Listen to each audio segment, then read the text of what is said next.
Hey Bio Team. So you guys have learned that there's two types of nucleic acids. You've got DNA, which is deoxyribonucleic acid, and you've got RNA, which is just ribonucleic acid. And both of these nucleic acids have a couple of things in common. They're both strands of nucleotides. You've got the nitrogen bases in the nucleotides that provide the code for building proteins. And then you've got this sugar and phosphate backbone, which strings the nucleotides together.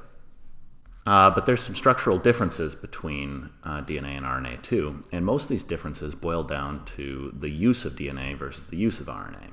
DNA is meant to be a stable, long-term storage of genetic code, where RNA is meant to be more temporary. So to accomplish this, DNA is usually double-stranded and stored in the nucleus in eukaryotes, whereas RNA is single-stranded and does work out in the cytoplasm. Likewise, DNA will fold into stable secondary and tertiary structures, so it can fold into a double helix, and it can actually, I'll go down here to this corner, it can actually fold around proteins, kind of coil around proteins, which can wrap together into chromosomes. Whereas RNA folds into less stable secondary and tertiary structures.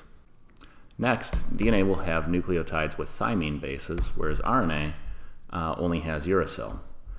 The reasoning behind this is a little bit convoluted, but the short version is that having thymine makes DNA easier to repair when there's new mutations to it.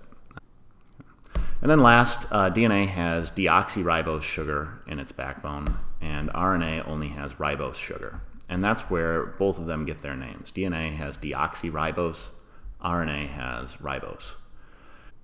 And while these words are pretty big and intimidating, the deoxyribose in DNA versus the ribose in RNA just has to do with the fact that deoxyribose is missing an oxygen, and ribose has that oxygen. So the deoxyribose has been deoxified. There's no oxygen.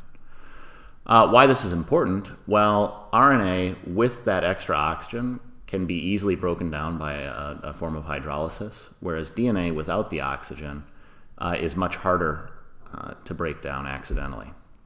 So again, DNA is a much more stable molecule, and RNA is much more temporary. And that's it. At this point, you guys have some practice problems. We'll see you next class.